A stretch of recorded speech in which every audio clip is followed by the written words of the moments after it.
The workshop really helps clients understand the dreaded B word. They'll understand what a budget is, and they will literally follow along with me as I show them how to automate all of their spending.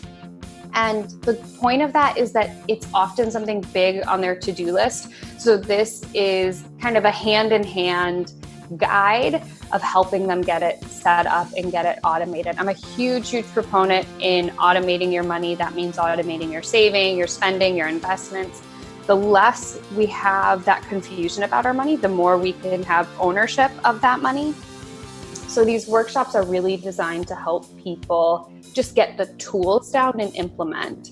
This is Rebel Therapist, a podcast for entrepreneurs who are trained as therapists and who want to level up their businesses, make a bigger impact, feel fulfilled, and be very well paid. I'm your host, Annie Schusler. This week, I'm talking to Lindsay Bryan-Podvin, a financial therapist and entrepreneur.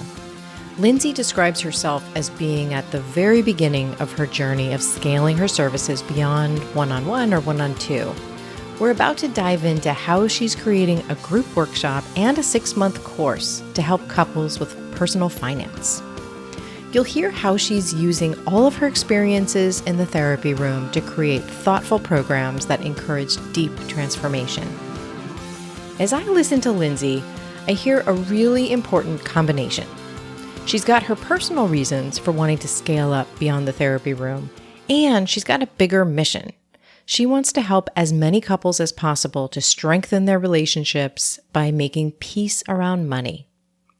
She noticed that most of the personal finance resources out there were shame-based or overly restrictive, and she's got a different perspective. I see that combination of having personal reasons and a bigger mission in myself and in my colleagues and my clients who are able to create successful programs beyond the therapy room. I'll tell you how this is true for me. I've got my personal reasons for loving this way of working. In my business, I get to work with people from everywhere. I don't have to trade time for dollars, and I get to use so many different parts of myself. Also, I've got a bigger mission. I want to help visionary therapists and healers step into their leadership roles. Now, I want to encourage you to think about this too. If you're considering taking your work beyond the therapy room, what are your personal reasons for preferring a new way of working, and what's your bigger mission? All right, let's dive into the conversation with Lindsay. Welcome, Lindsay. Thank you so much for being here. I'm so happy to be here, Annie. So tell me about money, like why money is so important to you. Not why money is so important to you, but why this movement of helping people with their money and their relationships is something that is really important to you. Yeah, I could probably talk about this all day, which is a good thing that I chose this particular niche in this area because I could wax on all day. I come from a social work background and had primarily been working with clients in the depression and anxiety space. And then in my personal life, I'm a millennial who graduated straight into the recession. So I found an interest in personal finance right away. And I saw a lot of money issues coming up with my clients, and I felt like I wasn't equipped to help them with it beyond the standard, how does that make you feel? What do you think that means? And I felt like this was a really good opportunity to provide kind of a level of psychoeducation around money. Just like when you're doing sex therapy work, you don't just say, oh, how does that make you feel? What do you think that represents? You also offer tactical suggestions and guidance and advice. And I felt like that was a missing link in the world of therapy. So I did some research and via the magic of Google found a few different places that were offering certification in a way to bridge the gap between mental health and wellness and personal finance. So I have my certification in financial social work, and I'm in the process of getting certified as a certified financial therapist level 1 from the Financial Therapy Association. So that's kind of how I got into it. And wait, I want to back up on one thing that you said that really stuck out is that you graduated right into the recession. And so then you got interested in personal finance. Where did you turn to at that point to learn about personal finance? The library. Oh, interesting. I checked out book upon book upon book about personal finances, and I found some things that really resonated with me, but interestingly, there were actually a lot of things that did not resonate with me. In my early 20s, I was also in the process of recovering from an eating disorder, and a lot of that was built on restriction and shame and not good enough and binging and purging. And I heard a lot of that same messaging in the world of personal finance, right? Like, you have to spend your money in this way and you have to save it in this way. And if you don't do that, then you're bad or stupid. And so I also just felt a calling to talk to people about something that they interact with daily in a way that wasn't shame-based or restrictive. Interesting. And food and money are both places where we need to interact with them. And, we need to interact with them several times a day to be healthy. So, yeah, interesting. Did you ever read Elizabeth Warren's book that she wrote with her daughter? I did. Yeah. It's been a while, but I love that 50-30-20 idea. Yes, me too. And I bring that one up because I've read it in the last few months. And I did notice with her book that, unlike a lot of personal finance stuff, that it wasn't all about restriction, that she was really like, hey, if you're not spending enough on, I can't remember if I think she calls them your wants. If you're not spending enough on your wants, then you're kind of setting yourself up to, not have a healthy relationship with money. Anyway, I've got her on my mind because, now she's running for president and things like that. Yeah. Okay. So that's awesome. And you actually used the library, which I love. And so let's get into, let's fast forward a little bit to your business now. So you are in a kind of a transition right now where you've been, working with people on their finances as a financial therapist, and you're transitioning away from one-on-one and one-on-two services, right? Can you tell us a little bit about what you have been building and what your business is becoming?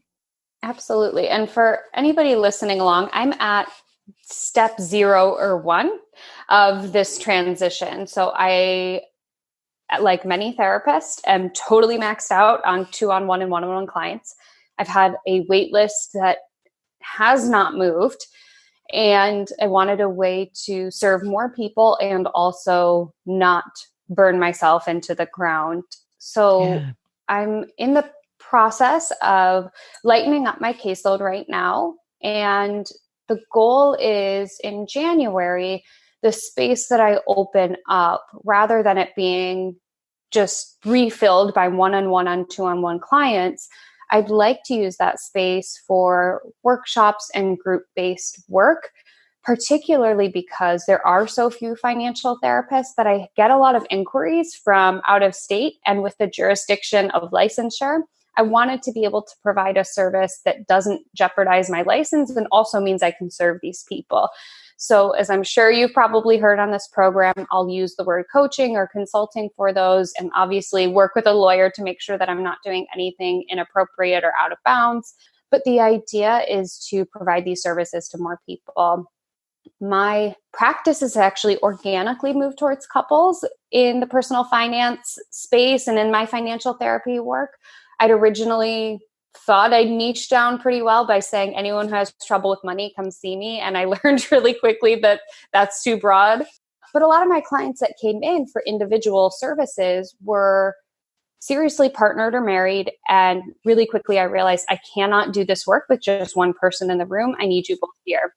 So my new rule is, if you are seriously partnered or married, I have to see both people in that relationship. Oh, fascinating. Yeah, that makes sense. Yeah. And so the idea with these group-based programs is they will be couples focused. And interestingly, a lot of my clients are heterosexual clients where the woman is the one as the primary income provider. And there are still so many hangups.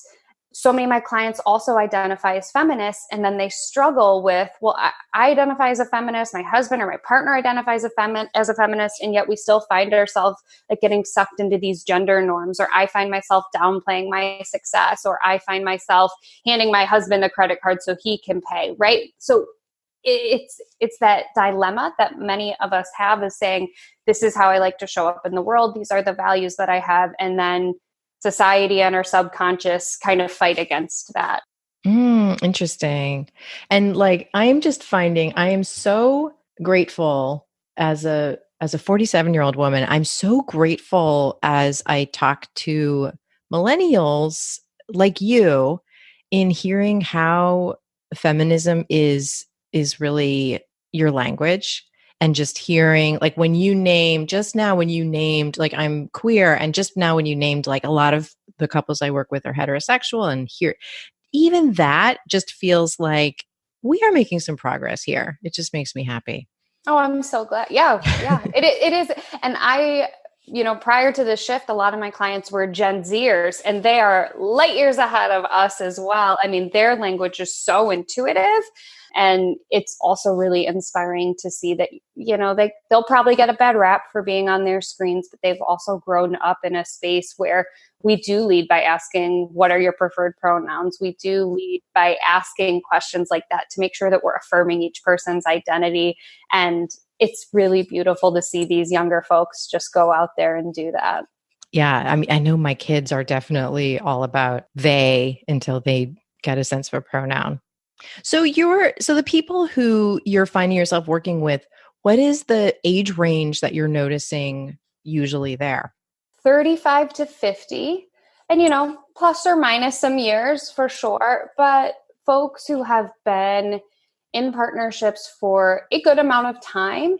And my clients aren't necessarily the ones who are saying, oh my gosh, I run out of money at the end of every month, or oh my gosh, I'm in debt up to my eyeballs.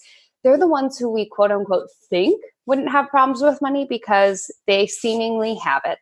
And it's just not true. All of us have a relationship with money, whether we're making a very little amount of money or whether we're making a lot of it, whether we inherited a ton or didn't. Inheritance wasn't even a word in our language.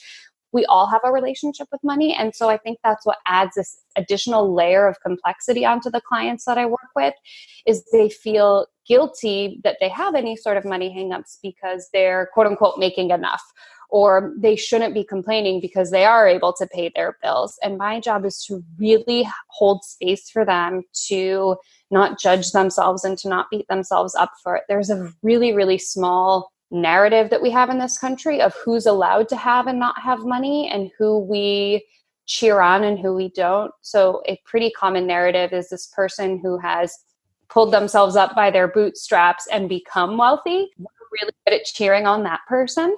We're not good at cheering on that person's children who might have been born into a stable income. We're not very good at cheering on the person who doesn't get out of poverty.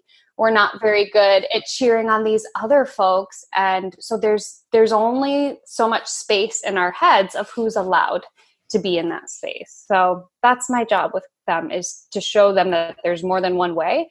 And that you said something interesting at the beginning. You said, why are you so interested in money? And I think you self-corrected. And my job is to say, yeah, it's okay to be interested in money, right? And so to help people feel good about that as well.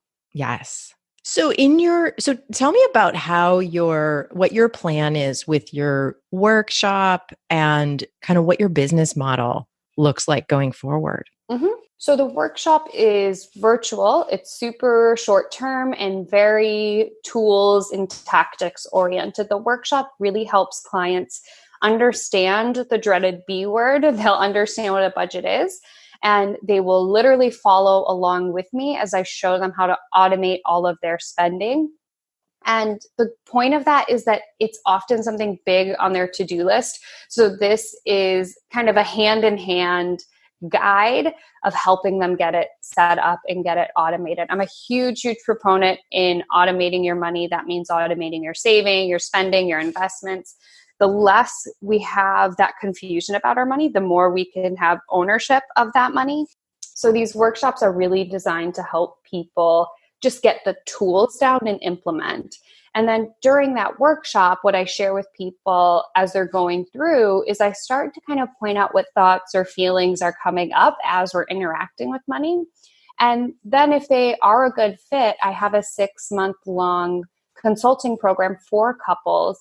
And of those 6 months, 5 of them are really devoted to our beliefs about money that we've gotten from our culture, from our parents, from our society. They're dedicated to our money mindset. They're dedicated to thinking about money in an empowering way. And only one of them is really dedicated towards the actual line items or dollars and cents, because that reflects my philosophy. I really believe that 90% of our work with money is not math related. So that's the path that I'm helping to guide clients on who are a good fit for that type of program.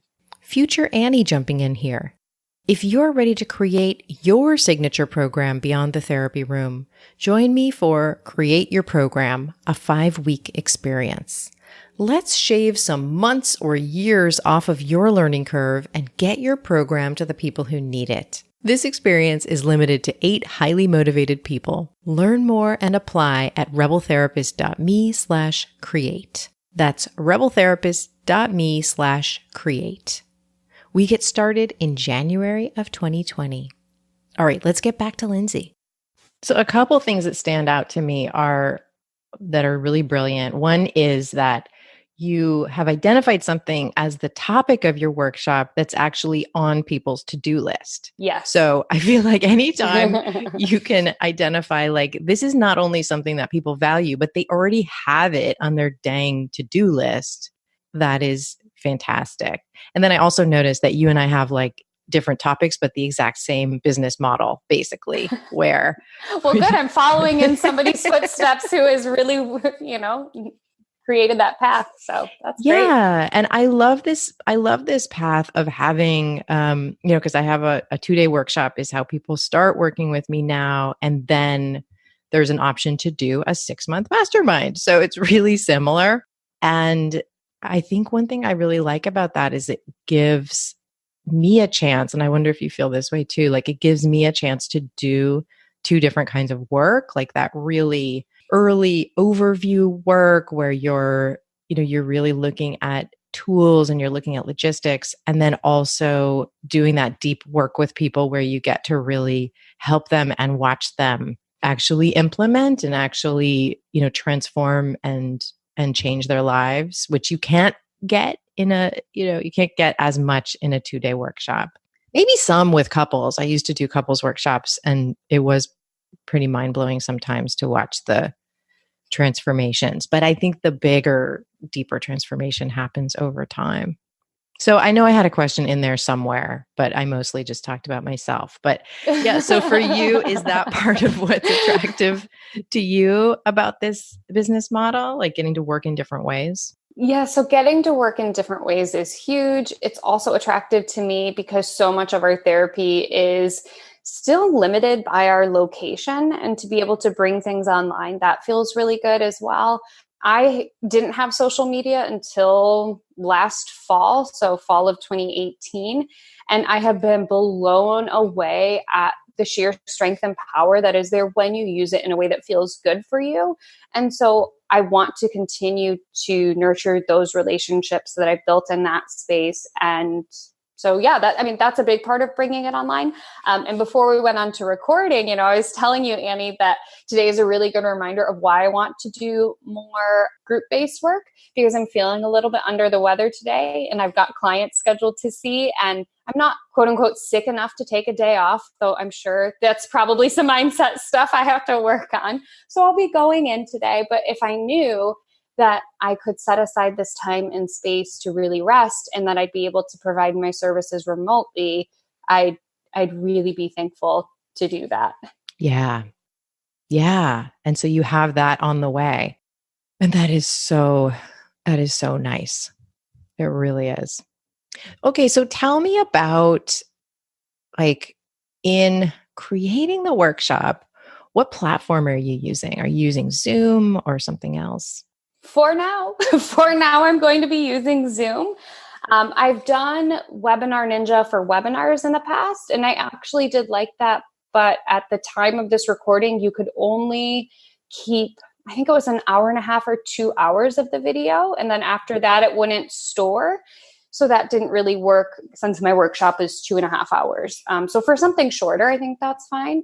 But Zoom for now. But I'm also very much using this next kind of workshop phase kind of as a beta, So I'm like, I'll try Zoom for now. But if, halfway through somebody says this is a better idea and it makes sense to make the shift without it being too disruptive, I might make that shift.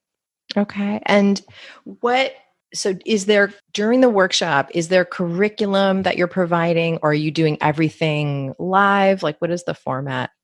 Yeah. So the format is a little bit of each. So the curriculum will be kind of going over just high level mindset and psychology work around money, and then talking more about the tactics of the day-to-day budget. And then what I'll be doing is sharing my screen, and I'll have the participants on the other side. I want them to have 2 devices. So one to watch me on Zoom, and then one where they can actually follow along and do step by step the things that I'm sharing with them so that they can automate their finances. I'm a visual learner, so that for me is really important. So having audio and visual is going to be, for me, really important as I kind of take them through those steps. That is wonderful.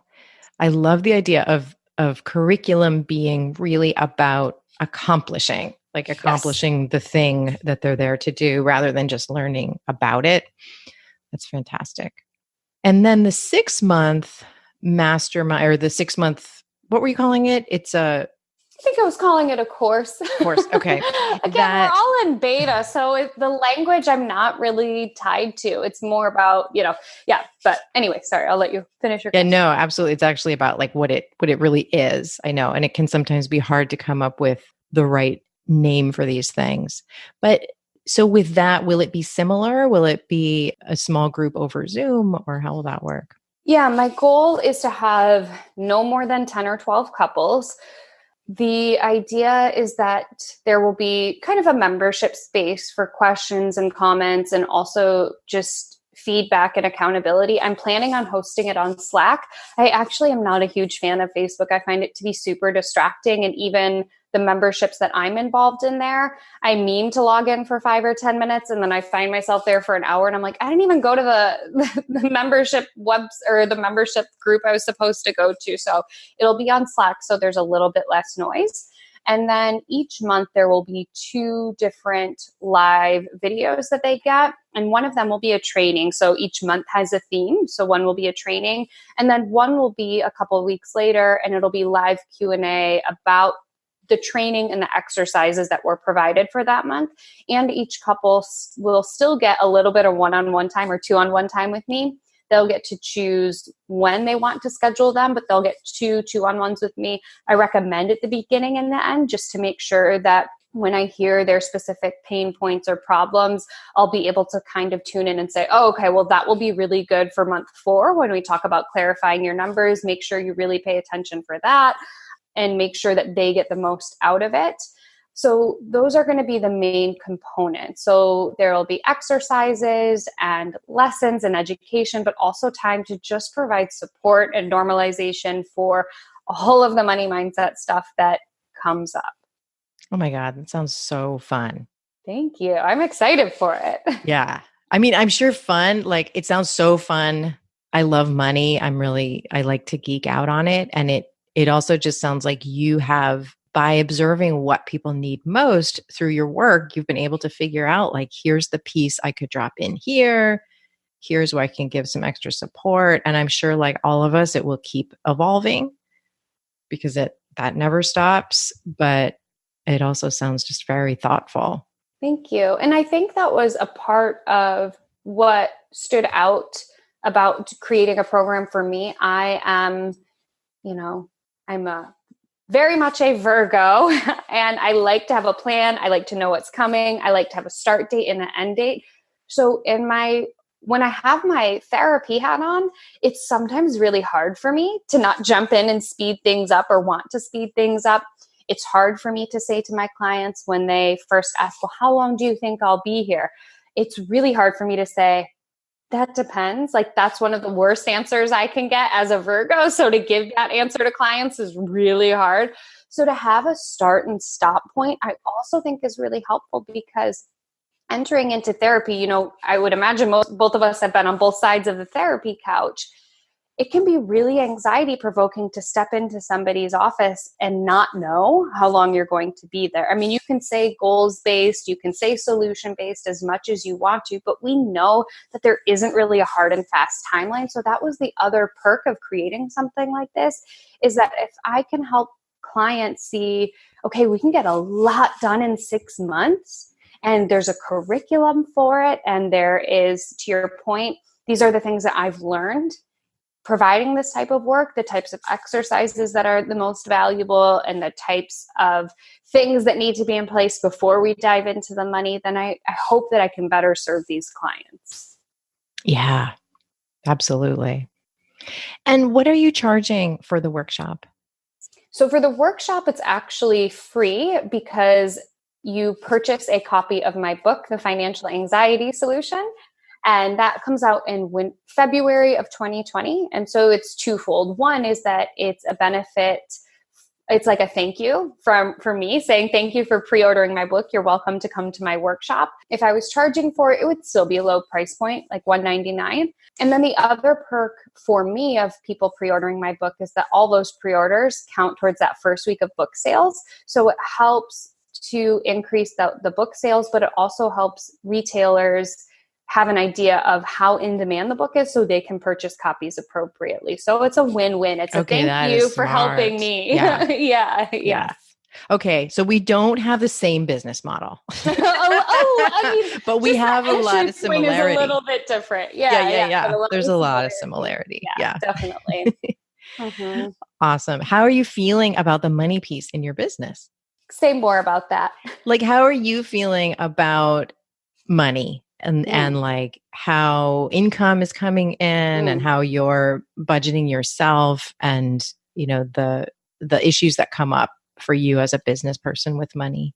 Yeah. So the first few years in private practice, I felt really good about the way that my money was coming in and going out. And this year was a year where I invested more in my business. I spent some money on some business coaching, and that was terrifying because I'd again come from this personal finance world that is very anti-debt.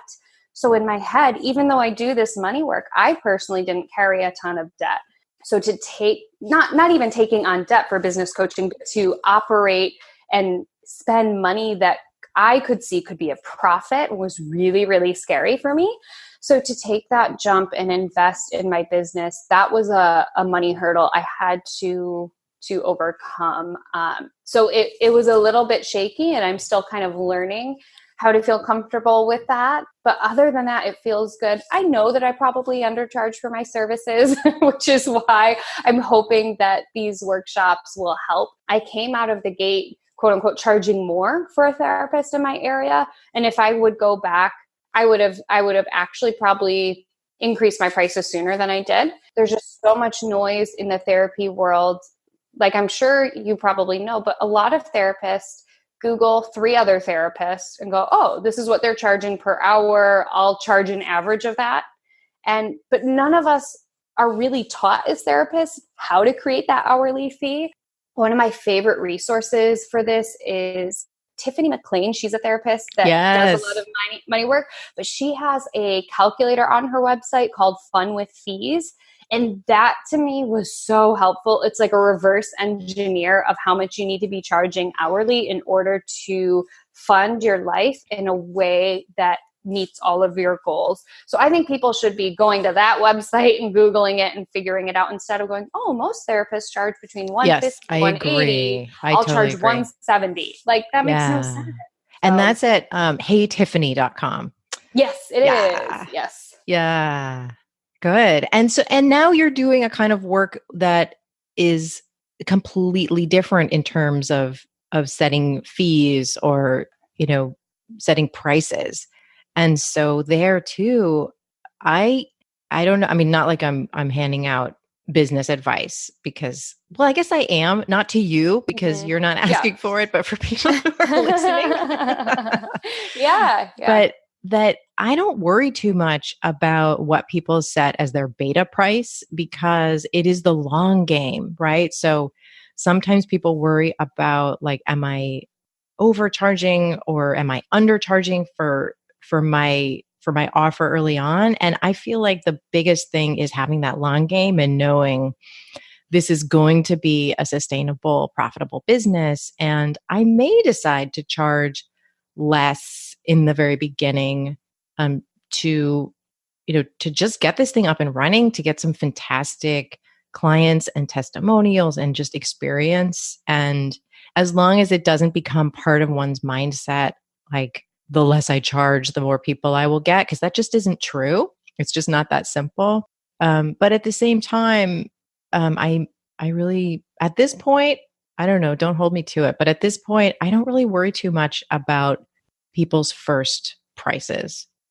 Yeah, I would agree. And to your point, just making sure that they tell themselves that, like, this is my beta price. And I think that's the other thing is so many of us get caught up in, well, I set my price, I can't change it. And it's like, according to who? Who said you can't change it? Totally agree. So before we have to say goodbye, I want to get nosy. I want to get even more nosy.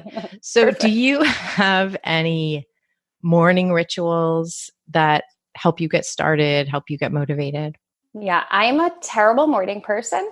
And not a terrible morning person. Let me take that back. I'm just not a morning person. And leaning into that has been the best thing that I can do. I think for so long, there's been this, like particularly the past 3 to 5 years, all this like wake up at 4 a.m., go to sleep at 7 p.m., like nonsense. That was also like getting to me like, well, I'm not a morning person. And I would try to force it and I would wake up early and I would go exercise right away.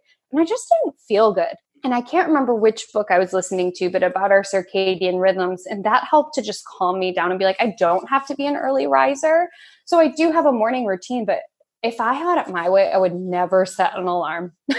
I would just wake up naturally when it felt good. And I would say naturally, I wake up around like 7:30ish. So it's not like I'm sleeping until 1 p.m., but I'm not waking up at 4 or 5. So my morning routine is usually I slowly get up. In my ideal morning, I usually have my coffee first and sit with my dog for a while. Then I do usually my 5-minute journal. And that's about kind of just intention setting and a gratitude list, and then shower and get ready for my day. I'm not I like to think I'm a morning exerciser, but as I hinted at, turns out I'm just not. So yeah, that's my morning routine. It's slow and steady. Awesome. Yeah. I think that idea that like either you're a morning person and you get up at 4 and you do a, I don't know, CrossFit workout, or you're just a big loser. Like, I think that's ridiculous. Yes, it is. It's so ridiculous. Yeah. You can fit, I mean, and also that's not very late in the day. So yeah. Awesome. If you were to go to the start of your business, what advice would you have for the Lindsay of that time? And maybe like one thing that's more of a mindset thing and one thing that's more tactical. Yeah. So the tactical piece, I would have started out right away with that Hey Tiffany calculator and set my fee that way. And in terms of, it's kind of an overlap between mindset and tactical, but I would have niched down right away. I think I was again searching for what to do. So I was looking at so many therapist websites that said things like, I am Lindsay and I help children, adolescents, parents, and, fill in the blank with career shifts and depression and anxiety and sleeplessness and hopelessness. And so my first bio was just like this word vomit. And it really was not in line with what I really specialize at. And I think we get this messaging of like, we have to be everything for everyone. And it's just so not true. So I would have niched down right away. And even prior to getting my certificate in financial therapy, I would have shouted out that I do really love doing money mindset work. So that's one thing I would have done. And I would have just done it by checking in with my body. You know, our bodies are such good barometers of what we should and shouldn't be doing. So I would have just checked in because I know I can like put myself back to my first Psychology Today profile. And it just felt frantic and anxious. And so that should have been a big warning sign that this wasn't right for me. Oh, amazing. I love that. Thank you so much, Lindsay. Oh, my pleasure. Thanks for having me on, Annie. This was such a fun conversation. You can find out more about Lindsay Bryan-Podvin at mindmoneybalance.com. Check out the show notes for today's episode to pre-order your copy of her book. Thanks to Cosmo Palms for editing this episode and to Brianne Rising for taking care of our guest. I'd love to connect with you over on Instagram. I'm over there as Annie Schusler. I share extra photos of our guests and behind-the-scenes stuff, and I'd love it if you would say hello. See you next time. Oh my God.